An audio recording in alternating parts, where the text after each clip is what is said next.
Did you bring me a zombie takeout? Zombie takeout? You just had a heart attack. A small one?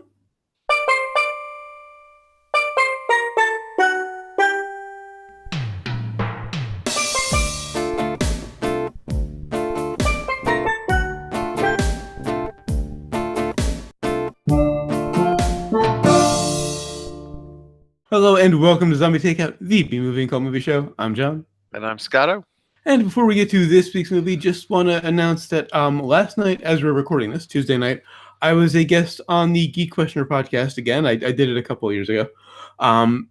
It'll be out, I think, on Sunday. Of course, I'll be posting it on all of our social media.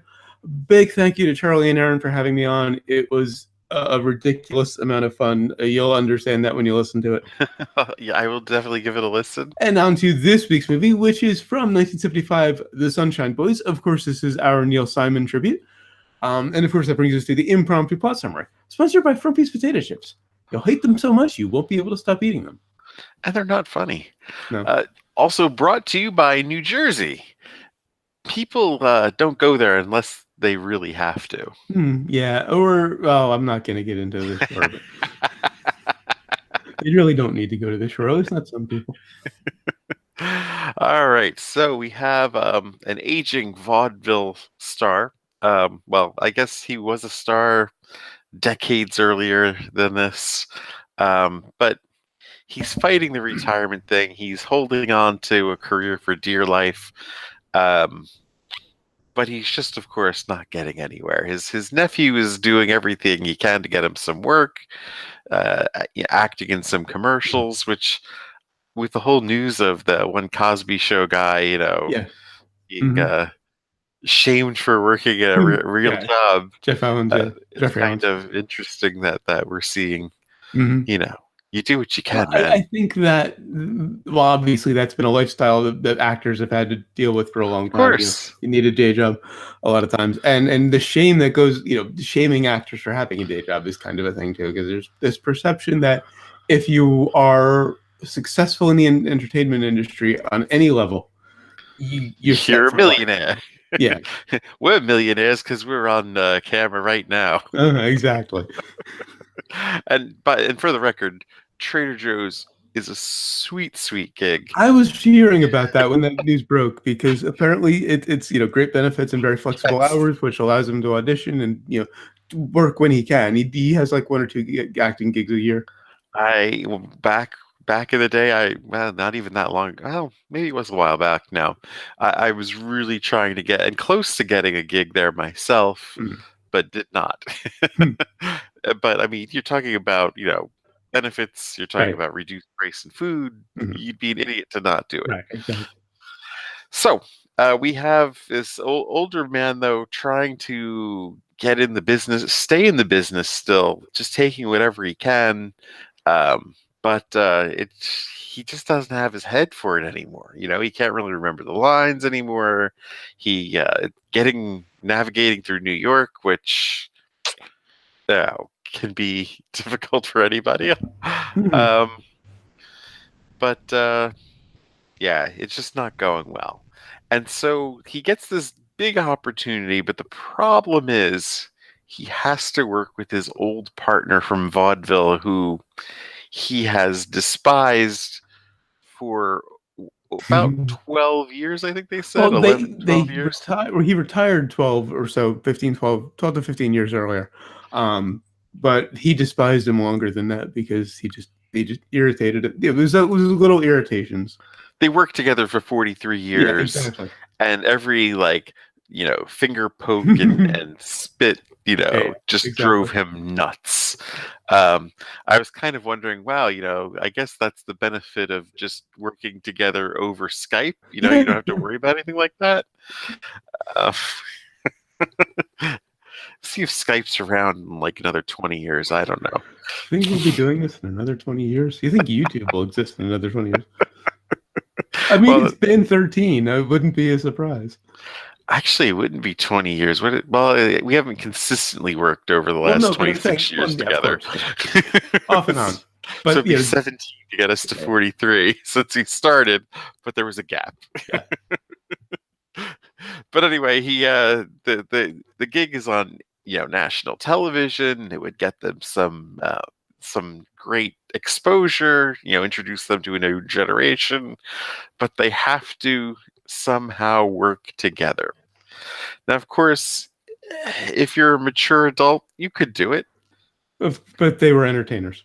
More despicable people have held their nose and worked with somebody for longer periods of time than these guys were expected to. But Willie Clark, Walter Matthau's character, he just had to. I think he was using this more as an opportunity to get one over on George Burton's character, Al Lewis. Yeah, how could I forget that name? It took me till about 45 minutes in the movie to put together Lewis and Clark. Yeah, I was kind of like, really? I mean, would you really have an act like that? I don't think so. Of course, it all goes south really quickly. I mean, they can't even rehearse. Then they have like a technical rehearsal. It's one thing to have a rehearsal at one of their apartments where it all goes to shit, but when they have one in front of course, the execs and the studio and everything, and that goes to shit, well, I'd say hilarity ensues, but it leads to a heart attack. Well, yeah, and hilarity, I don't know what the intention. Oh, hilarity ensues. But it begs the question of what was the intention of the movie. Was it mostly supposed to be funny? Neil Simon has this very he has this real strange way of pathos and humor all wrapped into one. And I mean, it's like one of the first roles I got to play was Clark. No, it was actually another show of his, Plaza Suite, which Walter Matthau, of course, played also.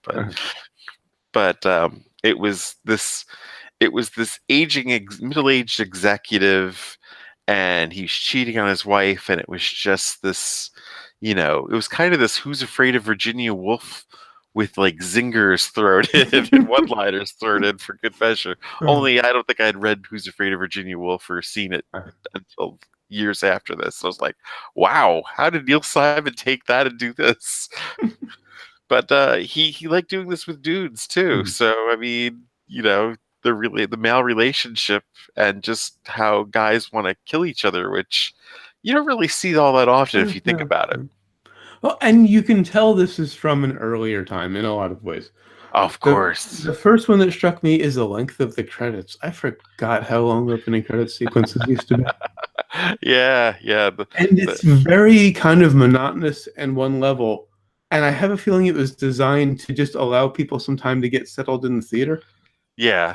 Because this was 1975, just before home video was a thing. Oh, yeah. And Matthau was playing about 20 years older than he was at the time. 20, 25 years older. Did a great job aging him. And he did a great job playing it physically. And he just looks old. I mean, he's kind of like Abe Vigoda. Well, yeah.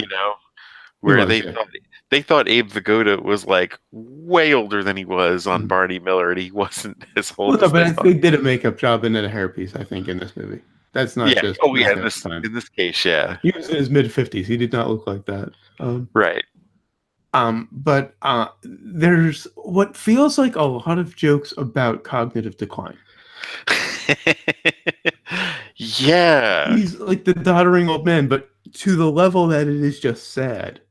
Right. There is a lot of sadness to this because, I mean, these guys, you get, because they really hit it home that these guys used to be fucking geniuses. Yeah. Like, yes, their act was hacky that they actually did when they actually did it. Yeah, it was vaudeville.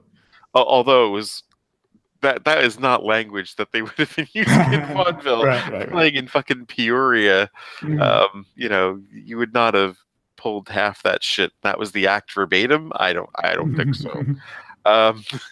In fact, I saw in the trivia that Red Skelton may have withdrawn, turned down the role because he Yeah, might have thought I have that. Yeah. He that the turned it. material's too blue. Yeah, he turned it down after realizing his income was higher as a stand-up than it would have been from the movie when it was replaced by Matthew.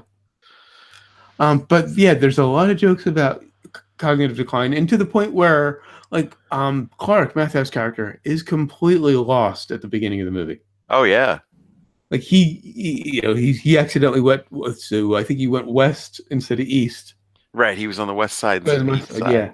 And the mechanic is trying to explain this to him. He ended up at a mechanic at a what's what I'm looking for, a garage instead of. Did you catch who the mechanic Yes, was? I am never going to get used to young F. Murray Abraham. I didn't recognize him until like I was kind of like, where the fuck was F. Murray Abraham in this? I caught it at the time, but I am never going to get used to him young. But he went to this garage instead of the ad studio he was supposed to be going to, and the mechanic is explaining it over and over again. You have to go to the east side, and he's just gone. Right. It's. I guess the joke is his stubbornness. You know, you can't tell me I've lived here, but that's not. I mean, that's how it is, But they man. weren't playing him as stubborn. They were playing him as completely unaware, Yeah. and it works as a drama. Oh At the yeah. beginning with his nephew played by Richard Benjamin. I completely forgot about Richard Benjamin, by the way. Every time we do a Richard Benjamin movie, we're like, I forgot about that guy. Have we done others? Okay.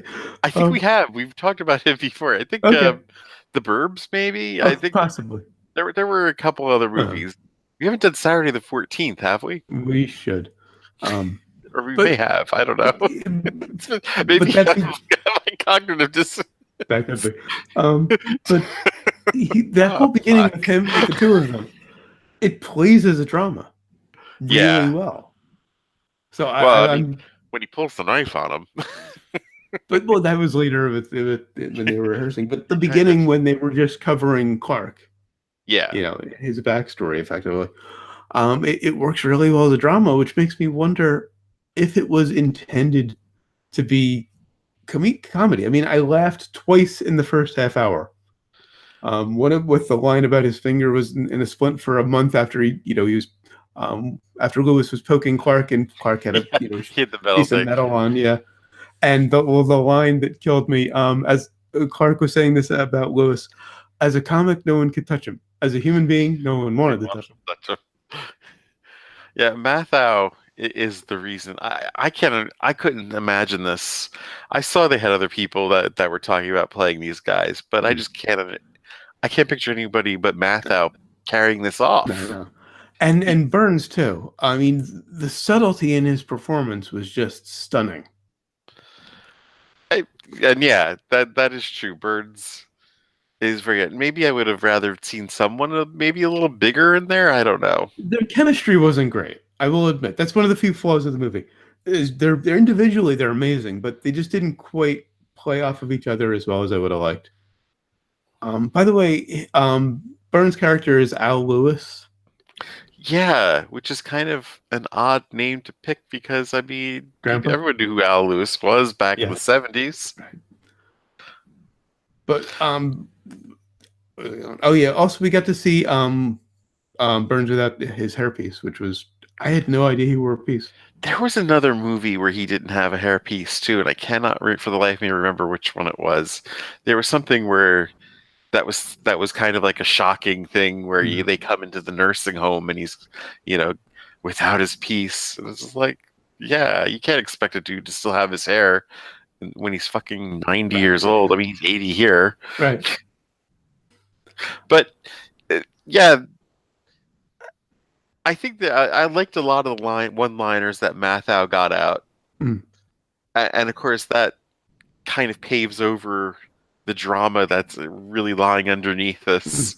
Yeah, that's really what Simon does, whether it's, just these human tragedies and people just going on and just delivering one-liners over it. And the one-liners were great. That Mathau really shined with that stuff. But the quieter scenes with Burns, where he just played it so subtly and so gently. It took 45 minutes amazing. to bring the two together. Yeah. And it didn't drag somehow. No, like there was something I have. It was on paper. Clark talking to his nephew for half an hour should have been dull as hell, Mhm. but Matthew can make anything work. Yeah, yeah. And And really, that is the first half hour of the movie. the, It's Matthew talking to his nephew, calling him in the middle of the Mhm. night. Not because he didn't know what time it was, and just all of these just really sad things if you think about it for too long. Yeah, yeah. But of course, Simon's hoping you don't think about it See, for I too think, long. I because of my living situation, I think my mother is in her early 80s. I think about that. So I was, I caught that very early on. Yeah.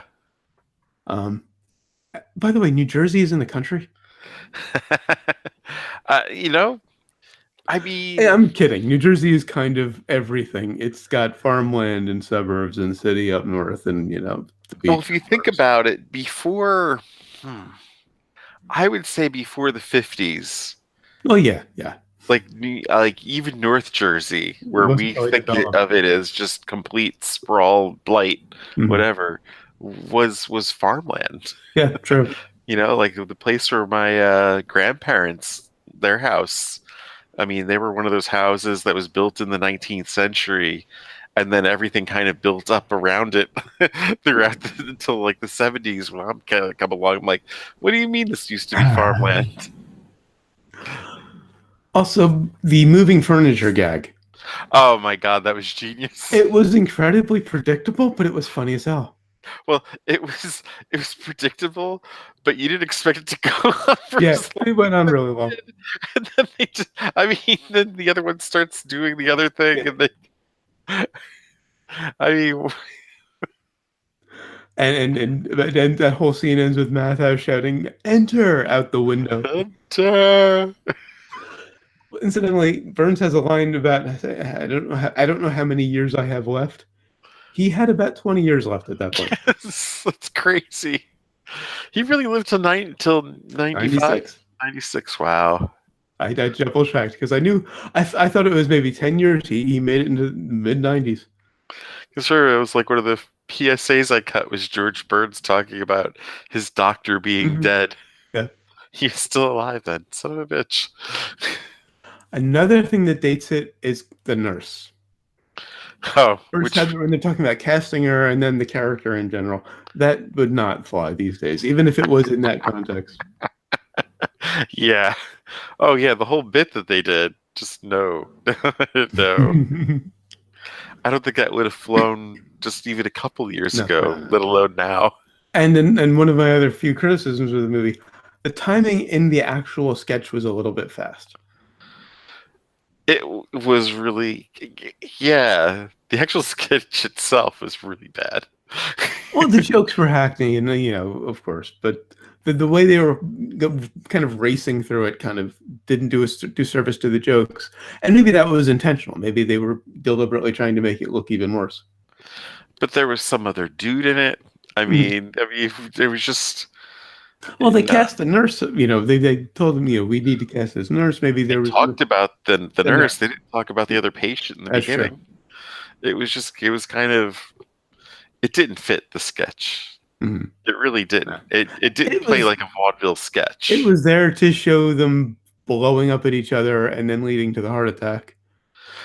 Right, but it And wasn't a convincing vaudeville no. sketch. And when the nurse screamed when he had the heart attack, that felt so much like an insert shot that didn't need to be there. You know, Clark collapses while walking upstairs with his nephew, and they're at the theater or at the studio, Right, and after the and blow up. as soon as he drops, they cut to the woman who played the nurse just screaming bloody murder, and then back to the two of them. It was a weird insert shot that they could have just left out, and the scene would have worked better. And then Matthew actually turned out to have better chemistry with the woman who played the nurse. Yeah, that stuff wouldn't have flown either. Yeah, true. Well, this movie, well, we'll get to sequels and remakes. But just real quickly, I didn't see Lewis moving into the actors' home, so I that kind of did. I didn't predict that, and maybe I should have. But maybe that was another case where I was so caught up that I didn't, think ahead. But it was kind of obvious in hindsight. But I And loved the fitting, ending. and fitting that they have to finally Mhm. deal with each other. And it ends with the two of them just talking.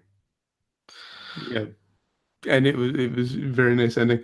Just last bit of trivia: Woody Allen originally asked to direct, but he was more interested in playing the role was asked to direct. He was more interested in playing the role of Lewis and declined the offer. It doesn't make any sense though. I mean, how he was only like what 30 or 40 years old I back know then. he was too young for Lewis at the time. I mean, it's crazy that Matthau was playing it, but I couldn't see Woody Allen playing it. And there were a lot of actual vaudeville era actors other than Hope or Burns, of course. Oh, of Bob course, all those Friar Club scenes. Bob Hope and Bing Crosby were proposed as the leads, and then Groucho Marx and Phil Silver were considered. I would have Uh, loved to have seen that, honestly. yeah. Groucho Marx and Phil Silvers. Eventually, Red Skelton and Jack Benny. Skelton wasn't getting paid enough. Benny found out he had cancer, and then Matthau and Burns were brought in. It was Burns' first movie since 1939. Which is crazy, but This I is mean, what launched his career as the George Burns that we know. he was a TV guy for a really a long Yeah, time.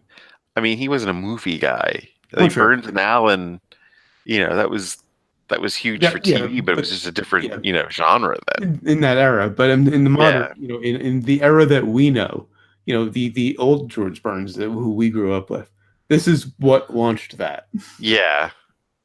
Which is hard to imagine that you wouldn't want to put him in a Yeah. movie. Uh-huh. And he turned up for rehearsals having learned the entire script by rote. He figured it would make him harder to replace. Well, At 80, he learned an entire script. of course. I mean, he was like what the third guy in or fourth Hmm. guy in. Yeah, I mean, you don't want to replace him at that point, you know. Oh yeah, of course. And he was amazing, as was Matthew. Little sequels and remakes, just because it occurs to me you couldn't remake this now. Well, it has been like, Well, it's I, been produced on live in theater. This would not play as a movie because nobody would get it. It's too far gone from that era. I mean, it's had like six different or like a bunch of remakes. Well, there was a 96 one, yeah, 96 television adaptation.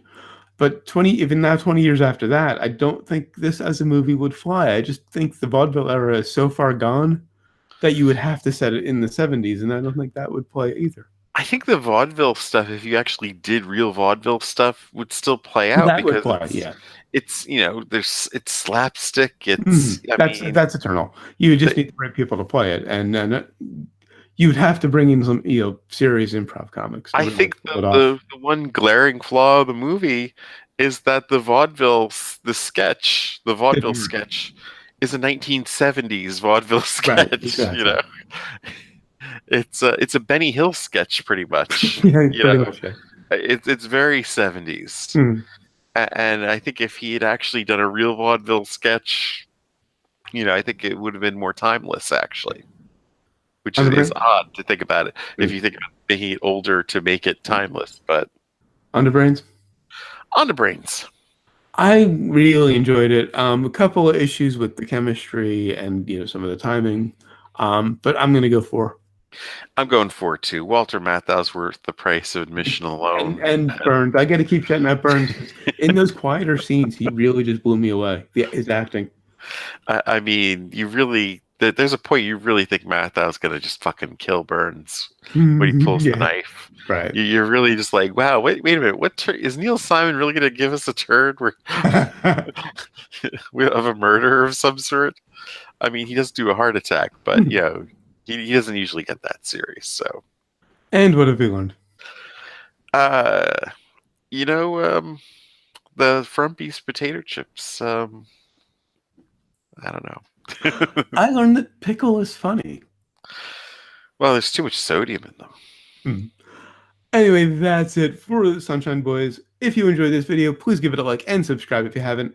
Until next time, when we'll be reviewing Shaft. Oh wow. Yes, you heard that correctly. The Shaft. I think I put that on the list like 5, 6, maybe 7 years ago. Who knows? Probably. Yeah, we're finally getting to it. It was at actually we need to to extend the list a little bit because we're getting close to what we have lined up. Isn't that funny? Hmm? We used to be like hundreds away from it at one point. Yeah, at the beginning of this, I think last spring we were well ahead, but we're getting there. I had to cut Alien Autopsy because I just can't find copies of it. Anyway, Alien I'm Apocalypse. sorry, Alien Apocalypse. Yes, easy to find Alien Autopsy. Anyway, until next time, when we'll be reviewing Shaft. Always remember, never forget, wherever you go in life, there you There are. you are.